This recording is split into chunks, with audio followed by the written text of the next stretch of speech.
Okay, next kita lanjut discuss about the blood vessels. Okay, how many blood vessels you know? Yang warna merah nih, biru. Okay, first is artery.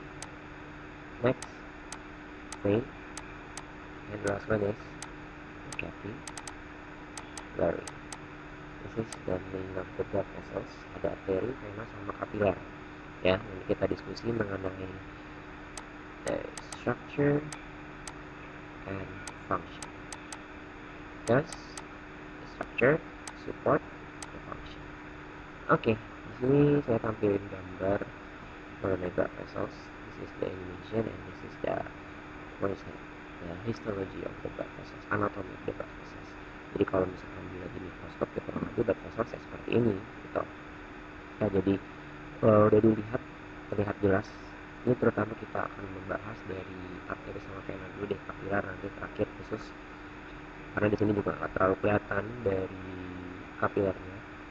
Ya, jadi di blood vessels ini ada arteri sama ada lumen. Saya buat merah lagi dicolok. Nah, ada arteri sama lumen. Ya, udah terlihat jelas arteri sama vena itu berbeda. Misal udah kelihatan di sini, oh yang tebal siapa? Yang tebal arteri. Arteri have the thick layers, but vein has the thin layers. Gitu. Ya, kenapa dia bisa tebal? Nanti kita bahas satu-satu. Nah, di sini ada arteri ya, di sini ada arteri, kemudian di sini ada vena. Kalau vena dia bisa kayak regular ya, di vena juga nih, vena. Sedangkan ini yang besar ini adalah nerve atau jaringan saraf. Ini nerve, this is nerve. Kemudian ini yang the white color is the adiposa atau jaringan lemak ya, jaringan adiposa, adipose tissue. Betul ya, jadi ada arteri, ada vena, ada saraf dan juga ada adiposa. Oke, di sini kita lebih menekankan membahas dari layernya dulu deh. Untuk yang appearance atau karakteristiknya nanti kita bahas di slide selanjutnya. Oke, di sini ada beberapa layer ya. Di sini juga udah dimention ada adventitia, media, ada di dalam namanya intima. Gitu. Jadi ada the blood vessels have three layers, and the first layer is the tunica externa. Tunica externa or tunica adventitia. Oke, nah saya prefer ke eksterna sih. Kenapa? Karena lebih gampang dihafal aja. Because the externa located in the outer layer. Dia letaknya di luar. Ya, si tunica externa ini ada yang paling luar atau tunica adventitia. Ini yang warna krem lah, yang warna krem di sini. Tunica adventitia or tunica externa. So the tunica externa contains mengandung apa? Mengandung yang namanya elastic and where's that? Collagen fibers. Yes, collagen fibers. These two component masuk ke the connective tissue, yaitu the connective tissue. Yang masuk ke jaringan ikat, itu tunica externa. Nanti kita bahas elastik sama kolagennya. Okay. On the second layer is tunica. Saya singkat aja ya, tunica media. Tunica media is in middle layer. Media middle aja gitu. Kalau tadi eksterna itu exit outer layer, media middle layer, nanti ada intima inner layer. So apa yang ada di tunica media sama, ini ada elastik, ada collagen fibers, and smooth muscles. Nambah satu komponen, smooth muscles. Kenapa harus ada smooth muscles? Jadi kan tadi jantung itu to pump the blood. Nah, dibantu nih sama darah dibawa to carry the blood. And the blood vessels can contract and relax because it has the smooth muscles. Jadi smooth muscles ini dia fungsinya untuk kontraksi, gitu ya. Itu tunica media. Nah, kemudian kalau the last layer That is the tunica intima. Inner layer ada di lapisan paling dalam, dia yang berbatasan sama lumen nih, gitu, tunica intima ya. Jadi tunica intima ini ya udah dia cuma mengandung siapa, endothelium. Endothelium is the epithelial squamous cell atau epitel pipih lapis squamous cell, gitu ya. Kenapa dia pipih? Karena dia fungsi untuk difusi, nanti kan ada diffuse oxygen and carbon dioxide, gitu. Oke, jadi the blood vessels have the two layers, tunica externa in the outer layer, tunica media in the middle layer, and tunica intima there is in the inner layer, gitu ya, ada di dalam si pembuluh darah. Itu dari masing-masing layernya. Nah, di sini terlihat jelas kalau misalkan arteri itu dia layernya sangat tebal gitu dibandingkan dengan vena. Jadi dari masing-masing komponennya ini berarti ada yang lebih banyak, ada yang lebih sedikit. Misal contoh di tunica media deh, tunica media arteri kan dari sini ke sini nih. So the tunica media in artery has more smooth muscle, elastic fibers, and collagen fibers than vein. Why? Because the artery nanti have a high pressure, so the artery need to withstand the high pressure and rupture. Jadi dia harus bisa kuat nih menahan yang namanya tekanan darah yang besar itu. Jadi dia dindingnya harus tebal. Ibaratkan kalau misalkan kalian ngebayangin selang pemadam kebakaran kan besar, tekanannya kuat gitu. Tapi kalau misalkan diganti jadi selang yang buat nyiram tanaman kan nanti akan jadi pecah gitu, nggak kuat, dindingnya nggak tebal. Sama, jadi the structure support the function gitu, yaitu the blood vessels layers. Jadi ada 3 layer ya. Nah, next kita bahas di sini. Oke, di sini ada ruang kosong, jadi saya jelasin dulu mengenai tadi ada elastic fibers and the collagen fibers and the smooth muscles. Untuk jadi ada layers komponen ya, layers komponen dimana ada yang namanya elastic fibers and collagen fibers ya. Jadi dua-duanya sebenarnya ini fungsinya to withstand high pressure and rupture ya, gitu. Jadi kalau misalkan ada sih fungsi spesifiknya, misal contohnya kayak saya ganti deh jadi warna biru. Ada elastic fiber, ya udah dia fungsi to withstand the high pressure and rupture. But collagen fibers, it function to the stretch and recoil. Jadi dia bisa stretching renggang, bisa recoil balik lagi. Jadi pakai ikat rambut yang ditarik, renggangin, they can stretch and recoil balik lagi kalau dilepas gitu. Jadi karena ada yang namanya collagen fibers.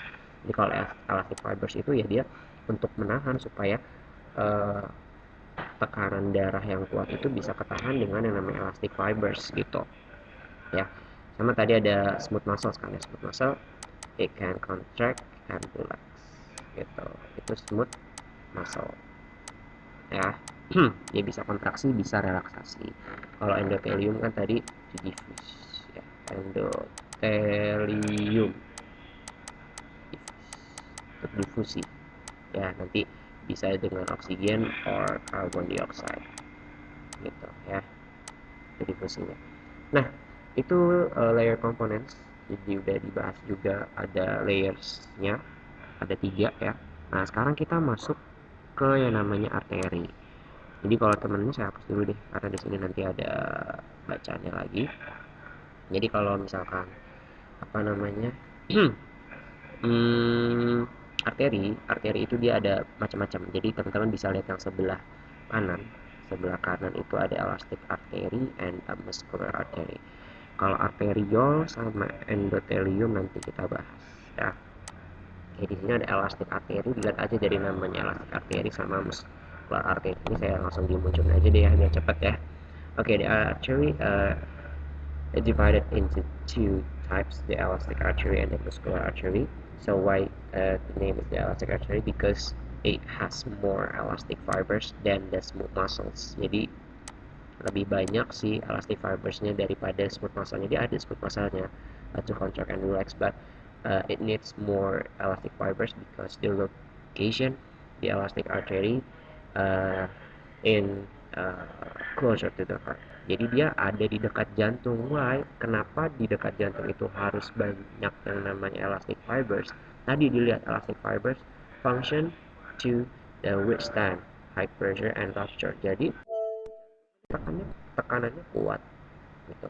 Dimana si arteri ini, oh ya saya lupa fungsinya nih, di arteri ini ya, di arteri it brings blood away from the heart. Jadi dia membawa darah dari jantung, from heart, they carry blood away from heart. Dia membawa darah jauh dari jantung, dia keluar jantung lah ibaratkan, itu arteri. Nah, balik lagi ke elastic artery, jadi kan the blood pumps with heart and go to the blood vessels. For the example, this is the elastic artery. It needs more elastic fibers to withstand the high pressure and rupture. So the smooth muscles less than elastic fibers, and the location is closer to the heart. So because it needs more elastic fiber, they can contract and recoil with collagen fibers. Jadi dia uh, bisa stretch and recoil ya karena ada collagen fibersnya juga gitu ya. Nah kalau muscular artery ya udah sebaliknya, uh, it need more muscular tissue dan elastic fibers. Jadi dia lebih banyak muscular tisunya, apa smooth muscle-nya gitu.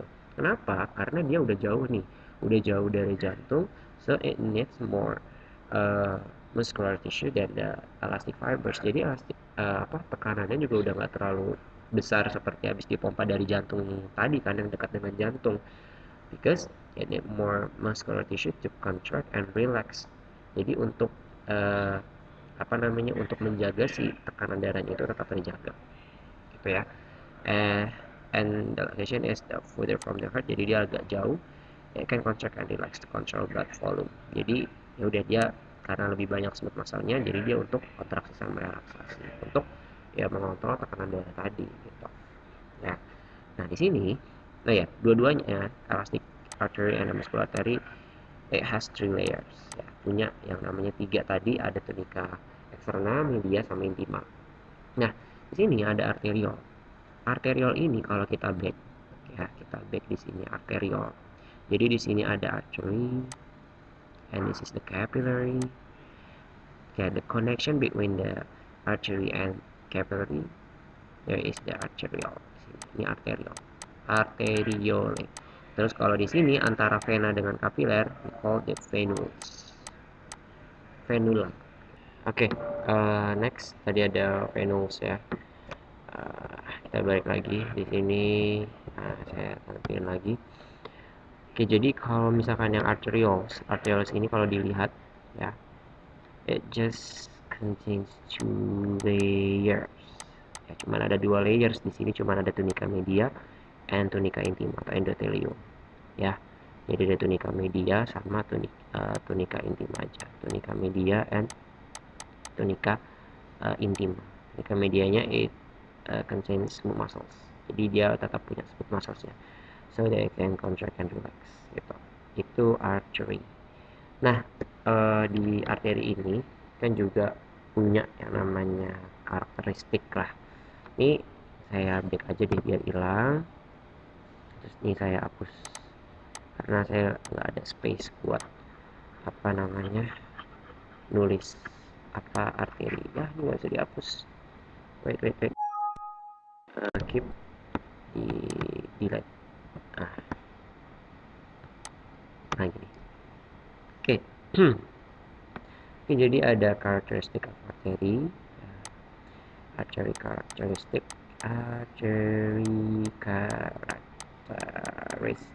Nah, karakteristiknya apa? Yang pertama tadi kita back lagi, di sini dia punya yang namanya layers. As thick, so you actually have the thick layers. Ya, thick layer. Mana layernya ini paling tebal adalah di tunika media. Beda nanti sama di vein. Ya, di vein tunika medianya itu dia lebih tipis, makanya nanti the vein has thin layers. Jadi punya yang namanya layer yang tipis gitu. Nah, yang kedua dari arteri ini, jadi kalau misalkan dilihat tadi lumennya, gimana lumennya dibandingin sama si vena? Ya, the artery has a small or narrow lumen. Narrow lumen.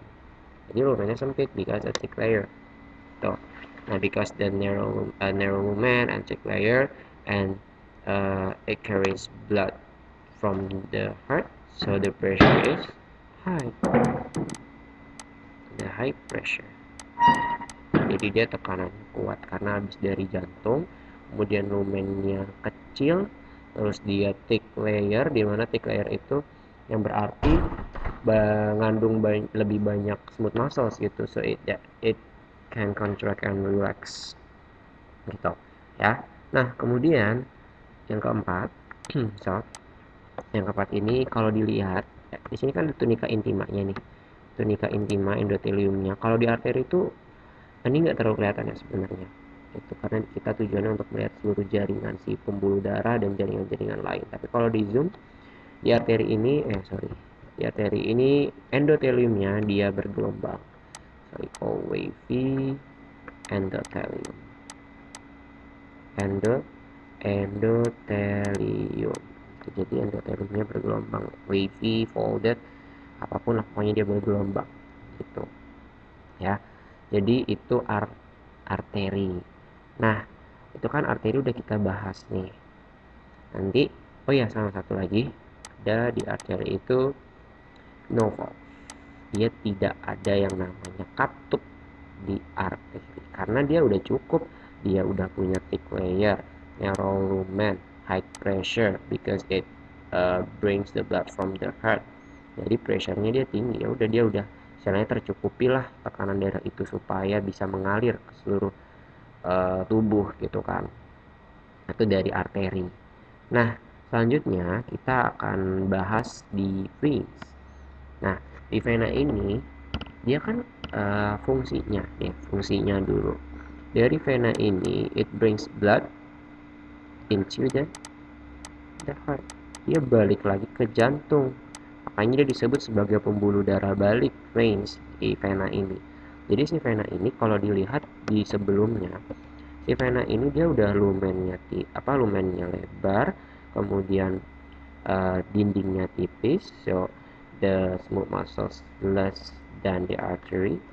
Jadi ya udah, dia gimana dong cara ngebalikin darahnya ke jantung, sedangkan tekanan darahnya aja udah jauh dari jantung, dindingnya tipis ya, terus lumennya lebar gitu, wide lumen. Jadi ya udah, dia harus punya struktur yang spesial. Jadi struktur yang spesial di situ adalah si valve ini semilunar valve kita sebutnya, katupnya. Jadi dia setiap pembuluh vena, jadi panjang, nanti di atasnya di sini ada katupnya lagi gitu. Jadi katupnya banyak, semilunar valve nya. Tuh, apa fungsi katup ini? Fungsi katup ini to prevent blood backflow atau reverse lah, supaya darahnya itu nggak balik lagi.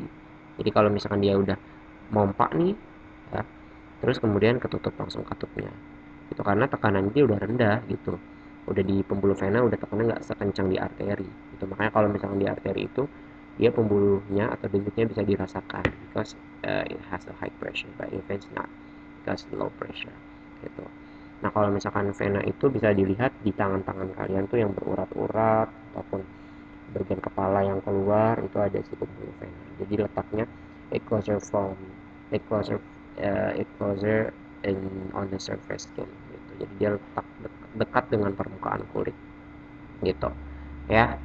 Kalau arteri dia lebih dalam daripada vena, makanya dia nggak bisa dilihat secara mata langsung, tapi dia bisa dirasakan denyutnya karena tekanannya kuat. Oke, jadi itu ada semilunar valve.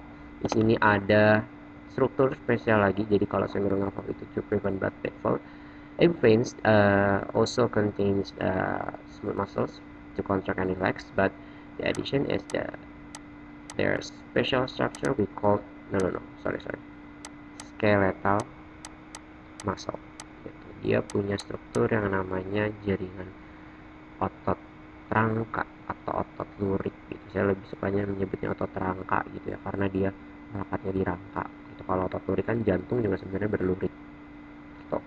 Jadi dia punya special structure, ada semilunar valve sama skeletal muscles. Nah, kalau katupnya rusak, apa yang terjadi? Ya udah gini, darahnya dia balik lagi dari pompa, pump and back flow gitu, balik lagi. Itu biasanya di sini ada orang yang kena penyakit hemoroid ya. Hemoroid ini nama ilmiahnya atau ambilnya atau wasir lah nama induknya. Ada juga varises gitu ya, hemoroid varises. Jadi dia ada penumpukan si darah gitu, pembuluh venanya dia melebar, yaitu vena. Nah, jadi karena tadi arteri udah bahas karakteristiknya, okay, next we discuss about the vein characteristic. Jadi yang pertama itu dia kebalikan aja dari arteri. Jadi kalau arteri itu thick layer, berarti vena itu thin layer, ya kan? Jadi kalau dilihat gambar sebelumnya dia kan tipis tuh dindingnya itu. Nah, kemudian yang kedua, kalau misalkan si arteri itu narrow lumen, berarti kalau vein itu dia wide lumen, dia lumennya lebar gitu. Kemudian kalau misalkan si arteri itu dia wavy or folded endothelium, nah dia flat aja, flat endothelium ya, flat endothelium gitu ya. Oh iya, sama kalau dilihat nih, saya lupa nambahin satu. Di arteri ini dia bentuknya lebih bulat ya daripada si vena. Jadi kalau vena dia bentuknya lebih irregular gitu. Makanya di sini boleh dia ditambahin. Kalau di arteri itu regular shape. Regular shape. Regular shape lebih ke oval ya. Tuh. Jadi udah bentuknya tetap lah kayak gitu. Nah, kalau misalkan di vein dia itu irregular shape ya. Irregular shape. Jadi bentuknya memang nggak beraturan gitu kan. Nah, ada nih tadi semilunar valve ya. Ada yang namanya semilunar valve. Semilunar valve. Ada katupnya gitu ya. Dan juga ada skeletal muscle. Nah, jadi skeletal muscle-nya ini kenapa harus ada skeletal muscle? Karena di sini kan tadi pembuluh vena itu tipis gitu. Jadi smooth muscle juga tipis dong. Makanya harus ada skeletal muscle. Jadi skeletal muscle ini dia kan bergerak secara voluntary. Jadi ya udah voluntary, berarti kita dipengaruhi sama yang namanya aktivitas nih, activity. Jadi kalau misalkan kita beraktivitas banyak, berarti nanti semakin flow-nya itu jadi semakin lancar gitu. Jadi makanya kalau sering duduk, sering tiduran, itu nanti blood flow-nya nggak lancar-lancar banget. Makanya harus sering bergerak lah. Yaitu veins. Next, capillaries ya, atau kapiler. Nah, di kapiler ini, jadi di sini ini gambar ini gambar mikroskopnya. Ini ada capillary types-nya gitu. Jadi ya nggak harus dihafalin, cuman yang penting tahu nih kalau kapiler itu dia ada suatu struktur yang spesial itu. Jadi kalau misalkan dilihat capillary types-nya itu ada continuous, penetrant, and discontinuous capillary. Dan masing-masing capillaries ini dia berbeda letak organnya gitu. Jadi kalau tadi kita lihat ada yang namanya darah itu kan ngalir ke pembuluh darah, dia bisa banyak. Tapi kalau di kapiler ini cuma satu nih, ini erythrocyte ya, red blood cells, ini cuma satu-satu, nggak ada yang nyelap gitu, ngantri satu-satu. Karena apa, si kapiler ini dia dindingnya sangat tipis. Ini langsung aja kita bahas the capillary characteristic ya. Capillary characteristic. First, jadi dia sangat-sangat kecil si lumen, jadi extremely has what is it, lumen, narrow lumen, semi narrow lumen. Jadi yang lumennya benar-benar sangat kecil, dia cuma bisa dilewatin eritrositnya cuma satu ngantri, itu juga si eritrosit ya. Kemudian yang kedua, dia layernya cuma satu layer doang tadi ya. Jadi kalau kita back nih, dia kan cuma terdiri dari endothelial cells aja. Ini basa lamina itu maksudnya bagian bawahnya itu disebut basa lamina, dekat lumen itu disebut bagian basal itu. Mana tadi? Nih, jadi cuma terdiri dari satu layer aja, itu endothelium. Oke, tadi lumen udah. Oke, jadi kalau misalkan dilihat di sini strukturnya, si kapiler ini dia ada rongga-rongganya. Dia punya yang namanya gaps or pores. Jadi untuk apa sih gaps sama pores ini? Ya nanti dia untuk diffuse. Siapa yang diffuse? Oksigen, karbon dioksida, protein gitu, ataupun senyawa nutrien lain yang sekiranya bisa masuk nanti ke bagian jaringan ke sini. Jadi nanti bisa dilewatin juga sama sel darah putih ya. Jadi dia bisa nyelip-nyelip tuh, dia punya kemampuan yang namanya diapedesis gitu. Ya, jadi apa aja lah di sini, bisa gas, bisa protein. Jadi ini yang kecil ya, semua proteinnya yang ukurannya kecil nanti bisa keluar semua protein, white blood cells, and many more ya. Itu dari pori-porinya, dari kapiler gitu. Dan si kapiler ini kan dia fungsinya sebagai gas exchange. Mana nih itunya? Ini gas exchange gitu ya. Itu kapiler. Udah. Okay, next. Okay, in the blood vessels we don't call the contraction and relaxation, but we call the vasoconstriction and vasodilation, because why the blood vessels can contract and relax, because there are the smooth muscles gitu, karena ada si otot polos. Tapi ketika si blood vessels itu kondisinya lagi menyempit, lagi smooth muscle-nya contract, so we call the contract gitu. Jadi ketika lagi fase konstriksi ini, dia lumennya mengecil, smooth muscle-nya contract, so have a high blood pressure. Ini normalnya nih. Okay. But when the vasodilation do, the smooth muscles relax, make the lumen wider, and make the blood pressure lower gitu ya. Jadi di sini ada gambarnya lah. Jadi ketika lagi menyempit sini itu disebutnya vasoconstriction. Jadi ketika keluar ya itu vasodilation. Ini increase blood flow kalau vasoconstriction and narrow lumens, and vasodilation reduce the blood flow and wide lumen. Oke, this is the wall thickness of blood vessels. Jadi masing-masing dari blood vessels itu kan macam-macam, nanti ada aorta, ada artery, vein, vena cava, arteriole, capillary, venous, and many more. So it can you can look the wall thickness di aorta 2 mm ya. Jadi dia paling tebal dari yang lain, the thickest layer, because the aorta receive the blood from the heart gitu. Jadi dia punya tekanan yang kuat, ya udah aortanya harus intinya tebal. Nah, kemudian di sini dilihat diameter yang paling kecil adalah si kapiler. Dia cuma 8 mikrometer atau 8 kali 10 pangkat minus 6 kan ya. Nah, ini cuma cukup kalian tahu aja lah kalau misalkan wall thickness of the blood vessels itu beda-beda. Oke. Ini rangkumannya dari blood vessels. Jadi ada functionnya arteries itu from heart, kalau veins itu to heart gitu. Capillaries itu dia gas exchange. Pressure-nya high kalau arteries, vein-nya low, sama capillary low gitu. Jadi ketika arteri, nanti kan urutannya itu ada arteri ya, kemudian masuk ke arteriol ya, kemudian masuk ke capillary ya, terus masuk ke venous, dan masuk lagi ke vein gitu. Jadi nanti arteri ini itu dia kan pressure-nya high gitu, jadi masuk ke arteriol dia udah mulai mengecil nih, itu masuk ke kapilar makin kecil karena lumennya kecil gitu. Nah ini lumen diameternya narrow, range-nya wide, capillary extremely narrow, sangat-sangat kecil. Wall thickness-nya thick because it contain more smooth muscle, elastic fiber, and collagen fibers, and veins has a thin layers.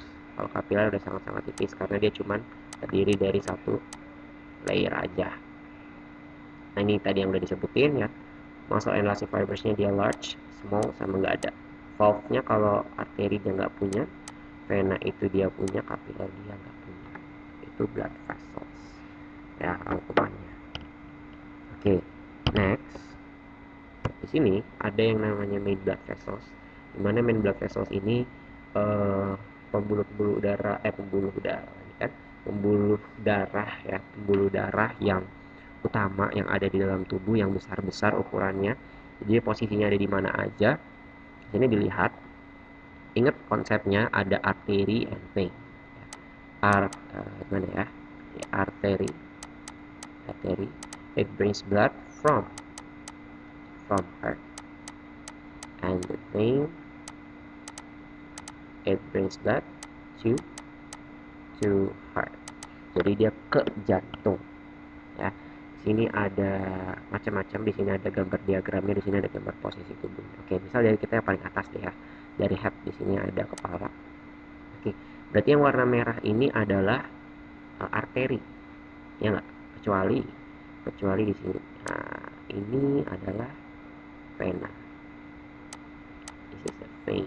Sama di sini, this is the artery because it brings blood to the heart. Dia balik ke jantung, sedangkan yang lain itu meninggalkan jantung. Jadi ini semuanya sisanya arteri kecuali si vena pulmonalis ini atau pulmonary vein. Oke, di sini darah dipompa ya ke bagian atas. Berarti di sini oxygenated blood ya, darah oxygenated blood. It sends blood from the heart to the head. We call the carotid artery. Jadi carotid artery ini dari jantung ya, the heart carries the heart to the head. Ke kepala gitu. Ini bawa darah oksigen. Sedangkan sebelahnya itu ada jugular vein. Jadi ini cuma beda penamaannya aja. Jugular vein itu dia letaknya di bagian leher luar nih, dekat permukaan kulit. Kalau carotid artery itu dia ada di dalam. Nah si carotid artery ini kalau tersumbat dia bisa menyebabkan penyakit yang namanya stroke gitu. Nah jugular vein ini it brings deoxygenated blood, deoxygenated blood from head and go back to the heart. Jadi dari kepala ke jantung. Itu adalah jugular vein. Oke, next subclavian. Subclavian dia letaknya di clavicula, makanya clavicula itu tulang selangka. Makanya namanya subclavian. Kalau arteri berarti dia akan menuju ke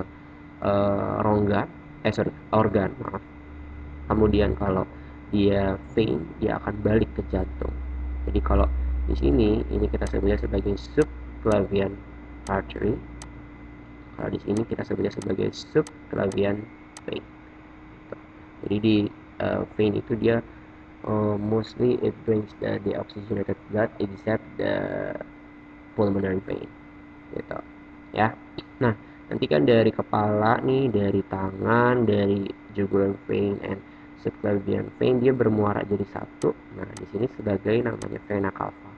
Vena cava anterior boleh, tapi kadang saya lebih suka menyebutnya vena cava superior karena super bagian atas gitu ya. Itu vena cava superior, jadi nerima darah dari bagian atas, kemudian di bawahnya di sini ada yang namanya pulmonary artery, so it brings the oxygenated blood from heart to lungs gitu. Ya kalau pulmonary vein it brings oxygenated blood from lungs to heart gitu ya. Next Di sini sebenarnya habis dari jantung ada yang namanya pembuluh aorta nih. Aorta itu dia the thickest blood vessels.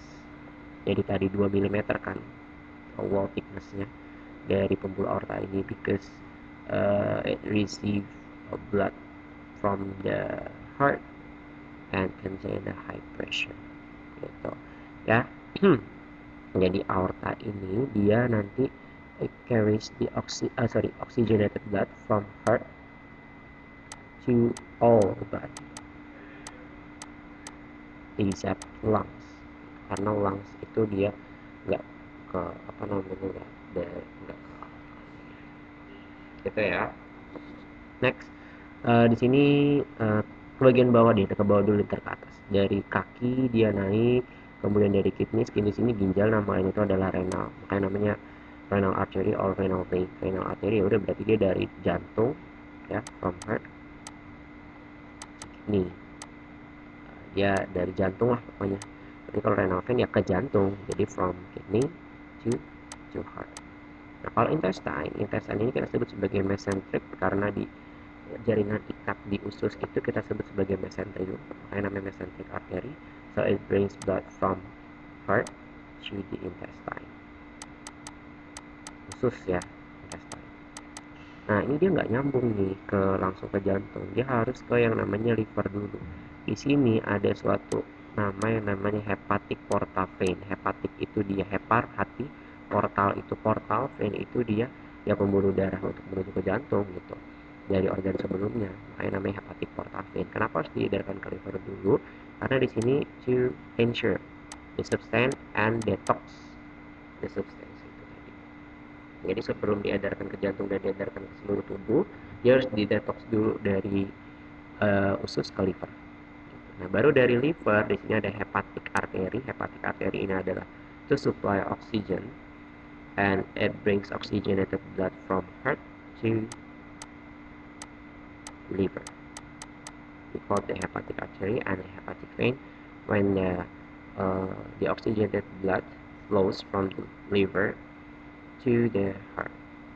Hepatic vein. Jadi from liver to the heart. Ya. Nah, nanti muaranya dari renal vein, dari hepatic vein ketemu di sini. Namanya adalah vena cava inferior. Boleh nyebutnya juga superior. Boleh. Saya kadang nyebutnya enakan superior sama inferior. Super atas, inferior itu rendah kan berarti dari bawah. Gitu. Nah ini letak-letaknya kayak misal subclavian tadi di dekat tulang selangka sini, ini pulmonary artery dekat dengan paru. Kemudian dari hepatic artery ini dia to supply oxygen from heart to the to the liver gitu. Hepatic vein dia yang bawa di oxygenated blood dan many more yang kita udah jelaskan. Itu that's the main blood vessels. Next, this is the blood pressure. Jadi ada blood pressure itu di sini adalah pembuluh darahnya. Dilihat ada suatu grafik yang tinggi, ada rendah, tinggi, rendah, tinggi, rendah, terus rendah, nanti tinggi dikit, turun lagi. Jadi di sini ada aorta sampai ke pulmonary veins. Nah di sini ada yang tinggi-tinggi nih. Kalau yang tinggi-tinggi ini when the blood do the systolic pressure. Jadi kalau misalkan yang rendah when the blood do the diastolic pressure. This may ini rata-ratanya nih warna biru. So when we call the systolic pressure, okay, the systolic when the cardiac muscles or the heart contract. The heart contract. So it makes high blood pressure. High blood pressure. And the artery has a maximum blood. The maximum blood. Kalau diastol ya udah tinggal kebalikannya aja. Kalau diastoli, when the heart relax, terus dia lower pressure, ya, lower pressure, and artery, so the artery artery has a minimum blood. Aduh, sorry. Hmm. Has has has a minimum blood. Gitu. Ya. Nah, di sini kalau misalkan berhubungan sama tekanan kan berhubungan sama milimeter raksa nih. Jadi normalnya kadang kalau cek tensi itu normal ya untuk sistol sama diastolnya. Normalnya itu adalah 120 per 80, jadi 120 ini adalah sistol dan 80 ini adalah diastol gitu ya. Jadi dia ketika kontraksi heartnya baik itu atrium atau ventricles disebutnya sistol ya, dan nanti dibahas di cardiac cycle itu atrial systolic or apa namanya ventricle systolic gitu. Jadi diastol itu dia lagi relax. Nah, itu 120 mm raksa. Jadi kalau dikonvert ke kilopascal itu 0,13. Jadi nanti 0,13 dikonvert dikali 120 ya. Misal 120 dikali 0,13 ini kan kurang lebih adalah 15,6 kilopascal. Ya udahlah dibulatkan misalnya jadi 16 kilopascal gitu. Nah, di sini karena dia habis dipompa dari jantung, makanya tekanan darahnya agak tinggi nih, sistolik sama diastoliknya gitu. Nah, tapi ketika sampai di kapiler dia udah mulai turun gitu. Ini kan arterial udah ke kapiler turun ke venus, ke vena cava. Nah, dari pulmonary arteries ini dia meningkat lagi. Kenapa? Karena habis dipompa sama si jantung tadi ya. Masih ingat ya pulmonary circulation. Jadi after the blood enters the heart and pumps by the ventricles into the lungs and back again to the heart. Jadi makanya dia agak tinggi gitu di sini sedikit, baru nanti turun lagi ke pulmonary veins. Gitu. Oke, itu blood pressure. Nah, di sini ada grafik beberapa blood pressure yang dari dilihat vessels diameternya. Jadi kalau vessels diameternya kan kalau di sini elastic artery, kemudian ke muscular artery dia semakin kecil si vessels diameternya atau lumennya deh, boleh. Lumennya semakin menyempitkan, apalagi di kapiler. Jadi kalau arteri dia besar, nanti kapiler dia agak kecil, dan nanti di vena dia agak lebih besar lagi. Makanya dia grafiknya kayak huruf U naik gitu. Nah, kalau yang ini, yang C ini yang tadi kita bahas dari sistol sama diastol tadi dari elastic artery karena dia high blood pressure, it receive blood from the heart yang pertama, kemudian masuk ke kapiler agak mengecil sampai ke vena cava dia rendah. Nah, yang ini adalah total cross sectional area of vessels. Jadi kalau misalnya saya balik lagi ke awal yang ini, kalau saya cross section bagian sebelah sini ya, nanti kan dia akan muncul seperti ini nih. Ini arteri, kemudian ini kapiler ya, banyak lumennya sama si vena gitu. Berarti dilihat total cross sectional lumen yang paling banyak itu mana? Oh, kapiler gitu. Kapiler kan lubangnya lebih banyak. Makanya nanti dia grafiknya kayak gunung kayak gini. Dia naik dari arteri kemudian ke kapiler, turun lagi ke vena gitu. Nah, yang terakhir di sini ada velocity, kecepatan. Jadi kalau kecepatan itu kan dia dari arterinya kan cepat tuh karena dia menerima darah dari jantung, nanti masuk ke kapiler dia turun. Nah, di vena cava dia agak sedikit naik. Dengan bantuan siapa? Dengan bantuan tadi ya, skeletal muscle ya, sama yang namanya valve atau semilunar valve ya. Semilunar valve gitu. Ya. Oke, next kita akan bahas tissue fluid and blood plasma.